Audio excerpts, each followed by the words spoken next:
Assalamualaikum warahmatullahi wabarakatuh. Alhamdulillah, segala puji bagi Allah Subhanahu wa taala. Kembali kita berjumpa dalam pertemuan fikih yang ke-10 ya. Ini salah tulis nih Bapak nih.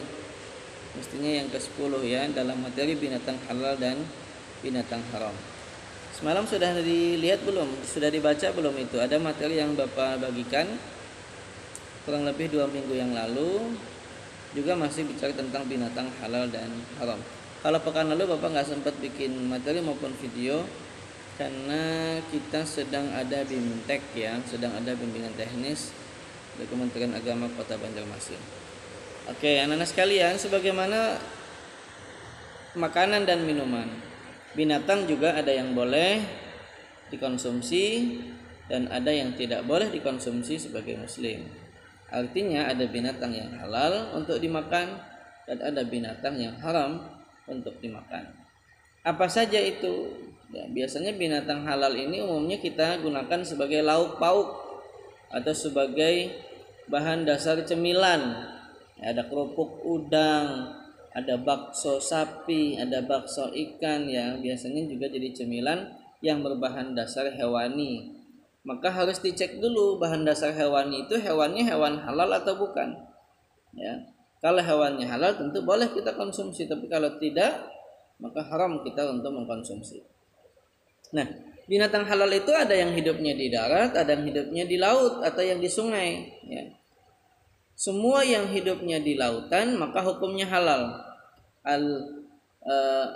Laut itu al-hillu at-tuhuru ma'uhu wal hillu maitatuhu. Laut itu suci banyunya, suci airnya dan halal pula bangkainya. Jadi yang di laut itu yang hidup dan yang matinya semuanya halal, asal hidupnya di laut. Ya.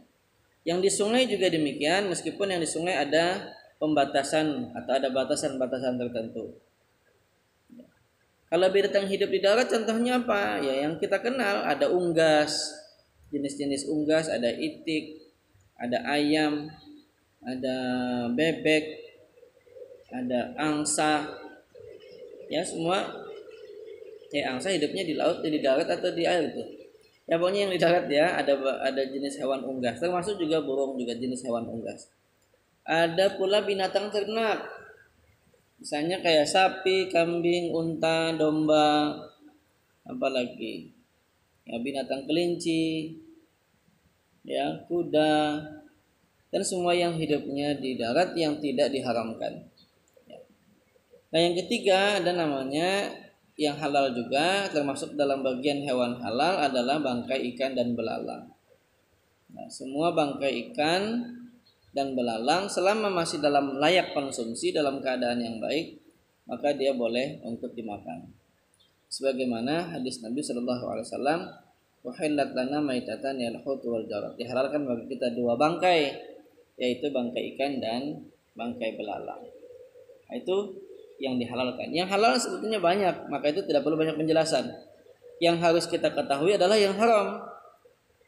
Karena yang haram itu lebih spesifik, kita bisa tahu mana yang haram, dengan demikian kita hindari yang itu. Selain yang haram berarti hukumnya halal, gitu ya.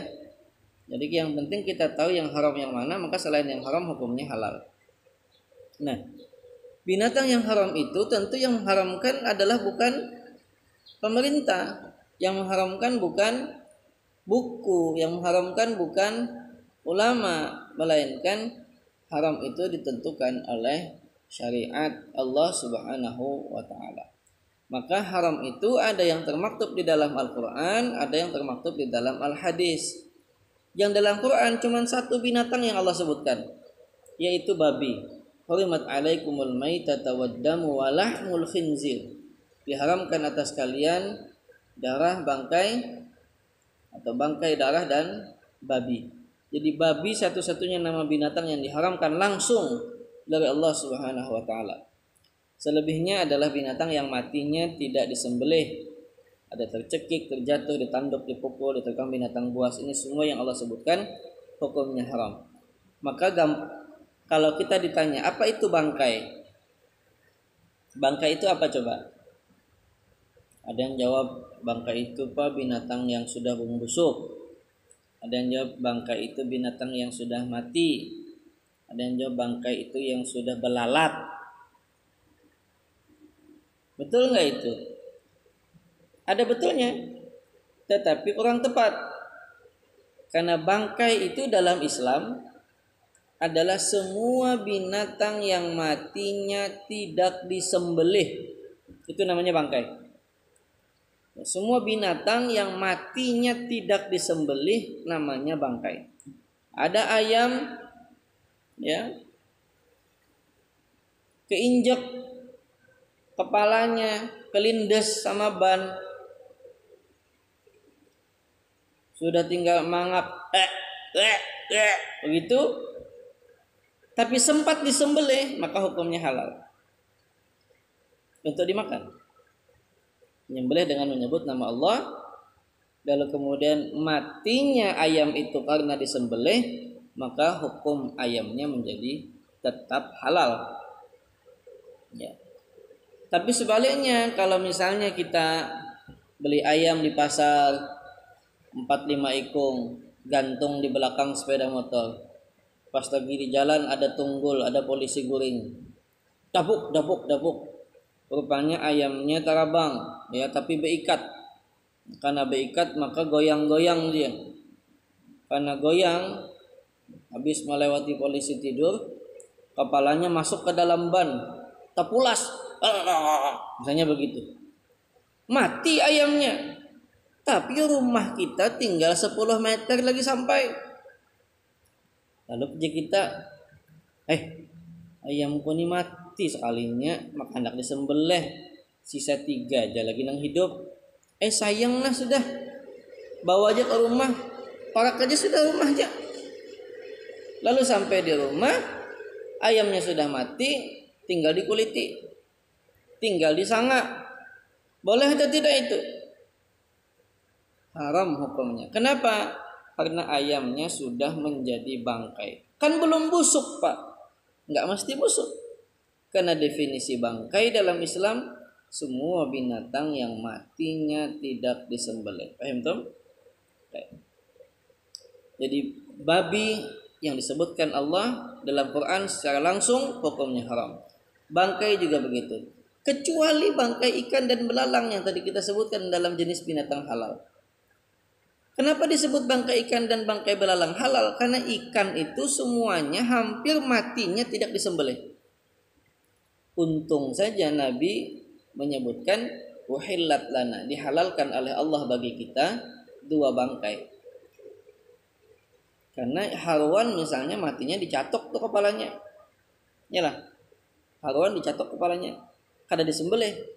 Ikan nila kada disembelih.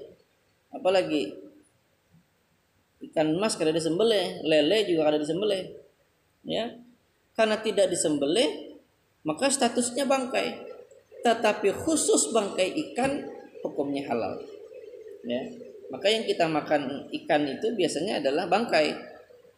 Loh kok makan bangkai Pak? Iya, karena ikannya mati tidak disembelih. Tapi halalkah? Halal, karena itu sudah dikecualikan. Khusus untuk bangkai ikan dan bangkai belalang, meskipun memang sudah jadi bangkai karena matinya tidak disembelih, tetapi hukumnya halal. Oke. Nah, kemudian yang disebutkan dalam Quran ada darah. Darah ini kecuali hati dan limfa. Nanti kita akan lihat, silakan nanti buka bukunya bab tentang binatang halal dan haram. Atau di dalam buku bisa ditulis dengan hewan yang halal dan hewan yang haram. Ada binatang yang matinya tercekik, terjatuh, ditanduk, dipukul, diterkam binatang buas. Ini semua binatang yang matinya tidak disembelih. Maka itu dia hukumnya haram. Ya, karena termasuk dalam mati yang menjadi bangkai. Ada binatang yang tercekik misalnya keikat lehernya. Ada yang jatuh karena naik di atas mobil truk, kada keingatan mengunci lawangnya. Jadi ketika merem mendadak, sapinya tergelinding, jatuh ke bawah, batisnya patah, Kadalawas lembah itu ada mobil di belakang, tertabrak tulang, hidungnya pecah, kepalanya ramuk, mati dia. Nah, itu namanya mati terjatuh. Ada lagi yang ditanduk, ini biasanya ba'adu, ya. Apa misalnya? Ada binatang yang karena ditanduk oleh binatang yang lain, ya, binatang halal misalnya sapi. Sapi punya tanduk kecil, ada kerbau yang punya tanduk kecil misalnya. Nah, lalu kemudian dia menandukkan kepalanya kepada hewan yang lain, yang hewan itu pada mulanya halal, tapi karena matinya ditanduk, bukan karena disembelih, maka hukumnya haram. Binatang yang dipukul-pukul kemudian mati juga haram. Binatang yang mati diterkam binatang buas juga haram, karena semuanya tidak disembelih. Kecuali nanti ada pengecualian, binatang yang diterkam oleh binatang yang lain, tetapi binatang itu bukan binatang buas, tapi binatang yang sudah terlatih. Misalnya Bapak punya anjing pemburu, Bapak sulit menangkap, apa misalnya ya, ngalih benar menangkap sapi nang lapas, sapinya hamuk terus, kada kau disasah, maka Bapak utuslah seekor anjing yang sudah sangat terlatih. Wahai anjing, dengan ucapan Bismillahirrahmanirrahim, tangkap sapinya. Misalnya begitu. Lalu sapinya bisa ditangkap oleh si anjing, bahkan kemudian dia mati karena digigit. Tetapi karena anjingnya terlatih, sapi itu hanya dimatikan dan bukan dimakan. Sapinya hanya dimatikan saja oleh si anjing, tetapi tidak dimakan. Maka yang mati karena hewan buruan yang mati oleh binatang yang sudah terlatih, itu hukumnya halal meskipun tidak sempat disembelih. Oke. Kemudian yang kedua, binatang haram disebutkan di dalam hadis. Nah, ini yang cukup banyak. Ya. Ada jenisnya. Perhatikan bukunya masing-masing, nanti bisa dilihat.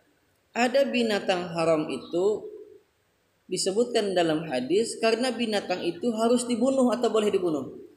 Maka semua binatang yang boleh dibunuh, semua binatang yang Nabi sebutkan, ujar Nabi, binatang ini boleh dibunuh, binatang ini boleh dibunuh, maka semua binatang yang disuruh Nabi dibunuh hukumnya haram untuk dimakan. Apa saja itu? Ada 5. 1. Tikus, ular, gagak, elang, anjing gila. 5 binatang yang harus dibunuh. Tikus, ular, gagak, elang, anjing gila. Maka semua binatang yang ujar Nabi bunuh ya Nabi, maka hukumnya haram untuk dimakan. Paham Tom? Oke. Sebaliknya, semua binatang yang ujar Nabi jangan dibunuh, ujar Nabi jangan dibunuh, maka semua binatang yang ujar Nabi jangan dibunuh hukumnya haram dimakan. Apa itu? Ada 4. 1. Lebah atau tawon. Yang kedua semut. Yang ketiga hudhud. Yang keempat burung suradi. Apa itu Pak? Ya pokoknya itu dulu. Ya. Ada yang bermacam-macam memaknai tentang apa itu burung guguk, hudhud dan burung suradi. Tetapi yang jelas bahwa 4 jenis binatang ini tidak boleh dibunuh, karena itulah maka hukumnya haram dimakan. Jadi yang pertama tadi, binatang yang disuruh Nabi membunuh itu kada boleh dimakan. Lalu binatang yang ujar Nabi jangan dibunuh juga tidak boleh dimakan. Jadi semut, lebah atau tawon, hudhud dan suradi adalah 4 binatang yang tidak boleh dibunuh, maka hukumnya tidak boleh dimakan alias haram. Itu ada gambarnya semut yang harus dibunuh, tadi ada gambarnya ular itu. Yang ketiga, dalam hadis Nabi disebutkan binatang yang hidupnya di 2 alam.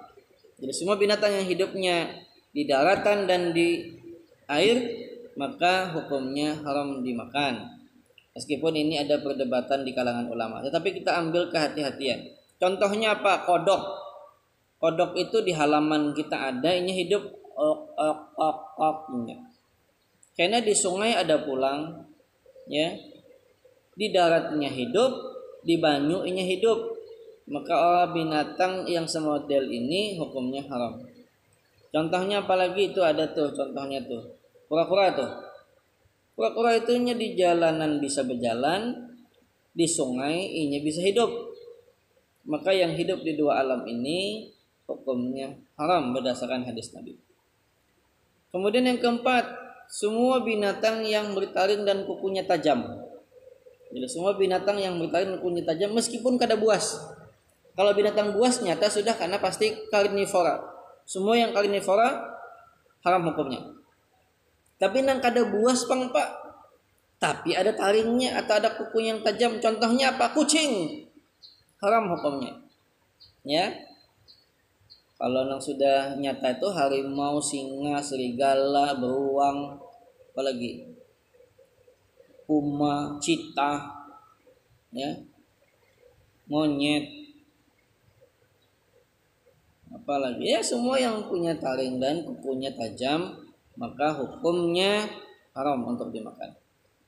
Dan yang terakhir adalah binatang yang kotor dan menjijikkan. Binatang ini biasanya makan makanan yang jelek, namanya jalalah. Makannya, sifatnya, bentuknya menjijikkan. Ya, contohnya apa? Pacat, lintah, kutu, lalat, apalagi cacing, apalagi ya, binatang yang suka makan kotoran, ya, itu semua binatang-binatang yang busuk. Lipas misalnya, kalau lipas itu bahasa kita apa? Kecoa gitu ya.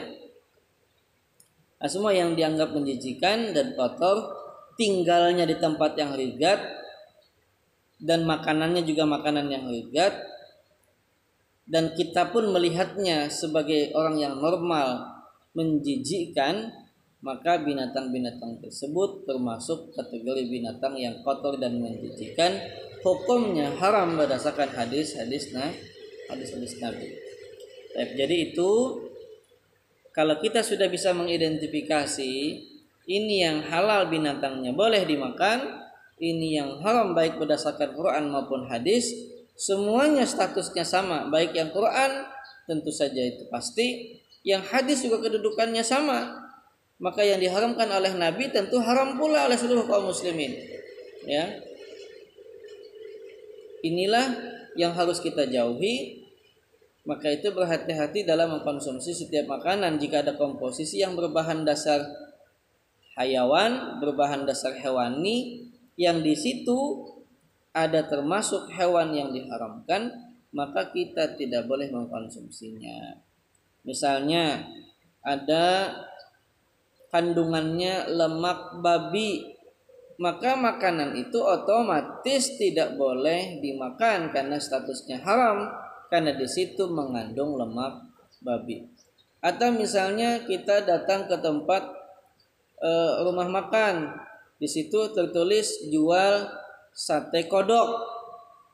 Ini tentu tidak boleh dimakan. Kenapa?